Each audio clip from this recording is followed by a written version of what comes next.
Terus gimana nih kalau misalkan lagi nggak fresh, kita mau ngangkat berat, nanggung karena aduh badan sakit semua, mau dibuat berat juga nggak akan bisa seberat biasanya karena nggak fresh.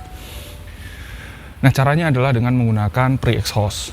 Dengan menggunakan pre-exhaust dan fokus pada blood.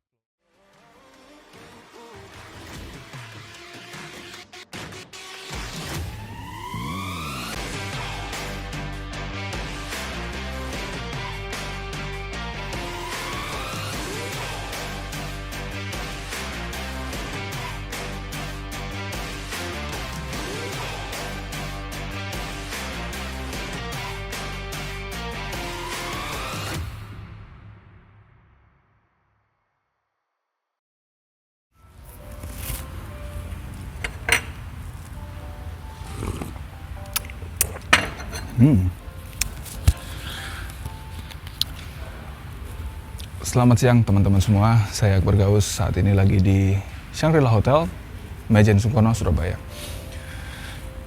Sini mau share dikit tentang program latihan ya.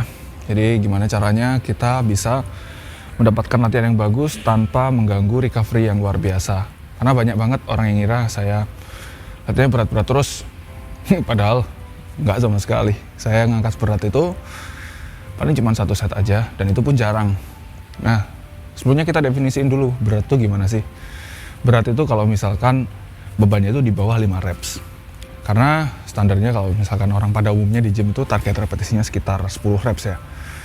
Jadi kita bisa consider apa beban yang di atas 10 reps adalah beban yang 8-12 reps adalah beban yang sedang, dan beban yang di bawah 5 reps adalah beban yang berat. Yang sebenarnya saya cuma ngangkat sekali aja. Cuma 1 set aja, dan itu pun jarang. Sebenarnya saya kebanyakan di 6-10 atau 8, bahkan 8-12. Nah, rep range itu doesn't really matter, karena yang sebenarnya yang menurut saya yang latihan yang paling efektif adalah dari cara eksekusinya dulu. Sebenarnya simple, kita tinggal stretch, hold menggunakan beban, contract hard. Karena ketika kita mengkontraksikan dengan kuat, kita merekrut semua muscle fiber. Kalau rekrut semua muscle fiber, ya berarti tidak ada yang tertinggal di serabut ototnya, itu diberikan stimulus. Stimulusnya itu gede. Misalkan beban 50 kilo, bebannya 50 kilo, tetap bisa dikasih force atau gaya atau tenaga 100 kilo. Ya bebannya cuma akan naik lebih cepat. Itu kenapa beban yang ringan kalau kita mikirnya kontraksi sekuat-kuatnya, juga akan memberikan stimulus yang gede tanpa harus memberikan recovery yang luar biasa hebat atau bikin injury, karena bebannya ya 50 kilo. Nah, tapi cara latihan yang gini itu juga kalau misalkan udah bebannya lebih berat lagi, itu bikin pegel-pegelnya luar biasa. Nah, kadang kita nggak recover atau nggak fresh nih. Misalkan habis latihan leg, mau latihan back, itu kadang nggak fresh. Atau habis latihan back, terus harus latihan squat heavy, itu juga nggak fresh. Kita tetap bisa memberikan stimulus latihan yang besar pada hypertrophy tanpa harus kena demand recovery yang tinggi. Jadi tetap bisa recover, tapi juga latihan yang kita lakukan itu stimulusnya tetap gede. Jadi pertama kita datang pemanasan dulu. Kalau misalkan di tempat yang dingin, Anda bisa treadmill dulu. Tapi kalau di tempat yang sudah membuat Anda cukup berkeringat, bisa langsung isolation dulu. Contoh hari ini adalah shoulder, karena hari ini saya mau latihan shoulder.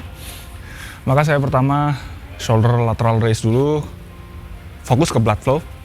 Dan meskipun kita fokus ke blood flow, kita tetap contract hard, kontraksikan sekuat-kuatnya di setiap repnya.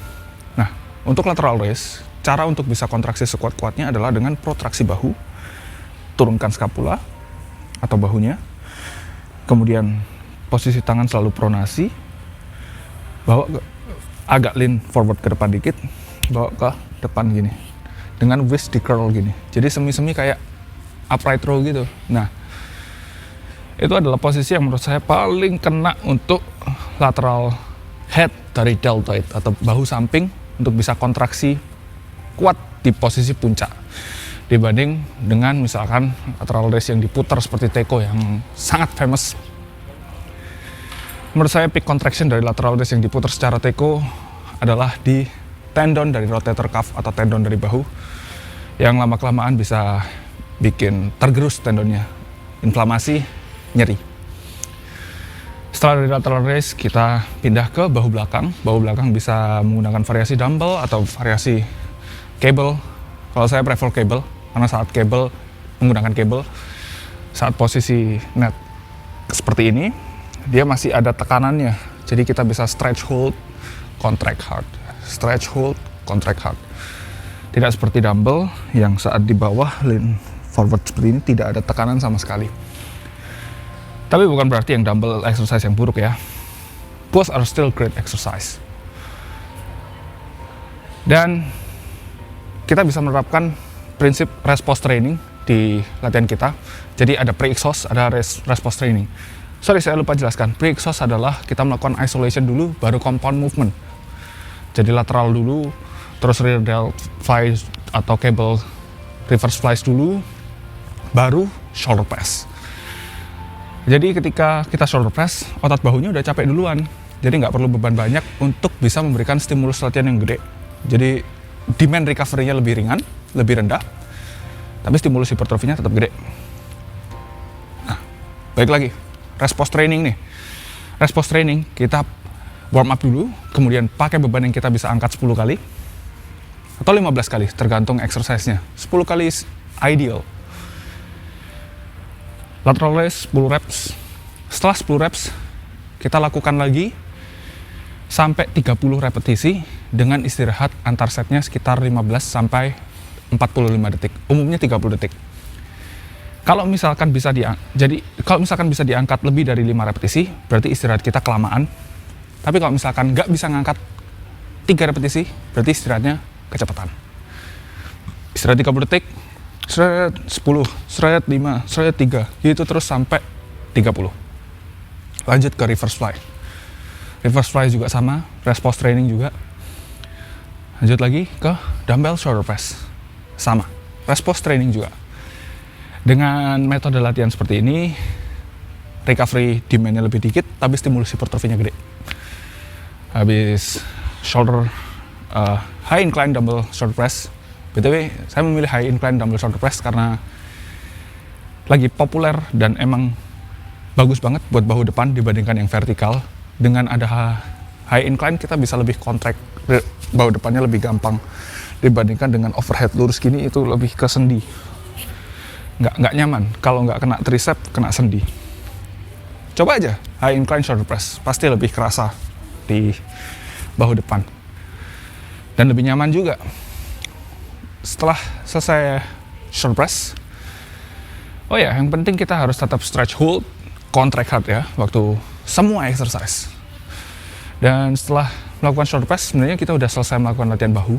Kalau mau tambahin isolation di bahu depan juga boleh, tapi menurut saya unnecessary, udah capek di shoulder press duluan, dan di bench press, incline bench press, flat bench press, dips, sudah kena bahu depan semua. Jadi kita bisa lakukan lagi triceps dengan metode yang sama, rest post training.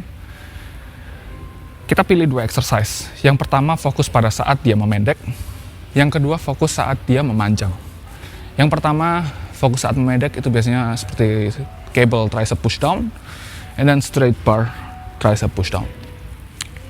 Kalau yang fokus saat memanjang adalah seperti skull crusher atau overhead tricep extension. Intinya yang sikunya naik ke atas gini, set.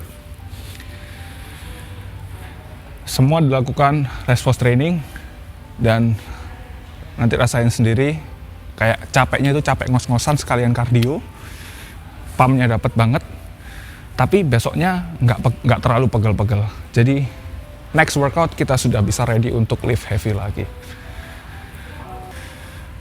Segitu dulu tips dari saya hari ini. Sekarang saya mau menikmati suasana dari Shangri-La Hotel dulu yang bikin nyaman dan tentram hati. See you guys on the next one.